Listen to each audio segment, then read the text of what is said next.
ကျွန်တော်မှာတော့တရုတ်ဒန်နာရင်ငိုးသက်တွေကိုပါမယ်ပလက်ဖောင်းပေါ်မှာမိုဘိုင်းနဲ့ဆော့လို့ရမယ်တရုတ်အာရှင်ကင်းလေးကိုတစ်ဆက်ပြပါမယ် let's go ဒီကိန်းနာမည်ကတော့ where waiting နေဖြစ်ပြီးတော့သူ့ရဲ့ final GB ကတော့ 10GB ပဲရှိပါတယ်မိုဘိုင်းမှာအတော်လေးကိုမှဆော့သူများတယ်လို့အတော်လေးကိုလည်းသူ့ရဲ့ graphic တွေကအတော်လေးကိုတောက်ဝင်တယ်လှုပ်ရှားမှုရတော်လေးမိုက်သူလေတိုက်တာဆိုတစ်ပင်ရမ်းတာတော်လေးမိုက်သူတင်ကတိုင်းသမားနေရာနေစောင့်ပါအခြားရန်သူတွေလို့ပြစ်ခတ်ပြီးတော့တိုက်ခိုင်းမှာဖြစ်ပြီးတော့မြားတွေလည်းပါလို့ရန်သူတွေတို့ပြစ်ခတ်တာဆိုအတော်လေးကိုလည်းမိုက်တယ်လို့မီးတွေပွင့်တာဆိုအတော်လေးကိုမှမိုက်ပါတယ်သူ့ရဲ့ graphic ကအတော်လေးမိုက်တယ်လို့ကိုငုံပိုင်းအားနဲ့ပြောရမလို့အောင်ကောင်းလုံးလို့ကိုလူတော်များများပလေယာတွေအစ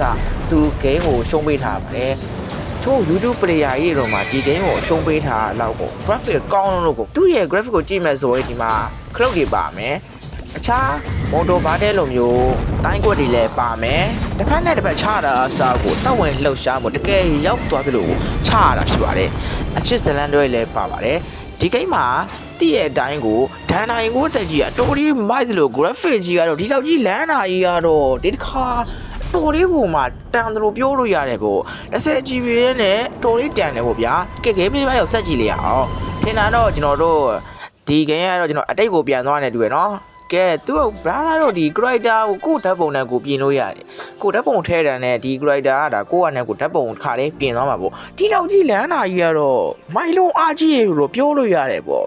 character လေးပြင်လို့ရမယ်ဒီကိန်းထဲမှာဗျာမြင်းကိုကောက်အောင်လုံနိုင်တယ်နော်မြင်းကိုဘုံတီးပြီးတော့မြင်းကိုကောက်အောင်တင်ပေးထားတာဒီခါပဲမြင်ဘူးလားမြင်းကတာကြီးတော့တတ်ပါဗျာကြည့်လိုက်ပါဦးမြင်းတော့ကောက်အောင်လုံနိုင်တယ်ဆိုပြီးတော့ဆရာကြီးမိုက်တယ်ပေါ့ကျွန်တော်ကတော့ဒီမျက်နှာဖုံးတက်ထားတယ်ပေါ့ဗျာမျက်နှာဖုံးကလည်းဒါကျွန်တော်တို့ဝယ်လို့ရတယ်ပေါ့ဒီထဲမှာတော့ကျွန်တော်ဝယ်လို့ရတယ်လဲလဲဆိုင်လို့ရပါတယ်တော်လေးမိုက်တယ်ပေါ့ဗျာမြင်းတော့ကတာကြီးဒီခါဒီထဲမှာပဲမြင်ဘူးတာပေါ့ဗျာအပြင်ဘက်မှာတခါမှမမြင်ဘူးသေးဘူးပေါ့ဗျာသူ့ရဲ့ graphic ကတော်လေးမိုက်သလို open world ကြီးထဲမှာရှောက်သွားခြင်းနဲ့ဒီလိုမျိုးရှောက်သွားပြီးတော့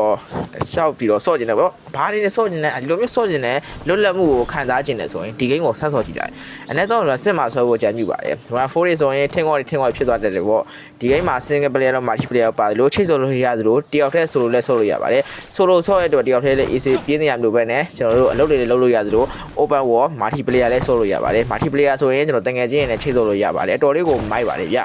ဒီ game ကတော့တော်ရင်မိုက်ဆို platform ပေါ်မှာနာမည်တော်လေးကြီးနေတဲ့ game ဖြစ်ပါတယ် game လေးပိုင်းကိုသိပြီဆိုရင်ဒီ game ကိုစမ်းပြီးတော့ဆော့ကြည့်လိုက်ပါဗျာတရားရင်လုံးနဲ့ကြံပြပါတယ်ဒါဆိုရင်အားလုံးကိုကျေးဇူးတင်ပါတယ်ဗျာနောက်လာမယ့်ဒီဆက်ကောင်းတဲ့ game တွေကိုရှာပြီးတော့တစ်ဆက်ပြောရဖြစ်ပါတယ်ဗျာဒါကြောင့်ဒီ game တွေကိုသိချင်တဲ့ဆိုရင်ကျွန်တော်ရဲ့အကောင့်ကို follow လုပ်ဖို့တော့မမေ့ပါနဲ့ဗျာအားလုံးကိုကျေးဇူးတင်ပါတယ်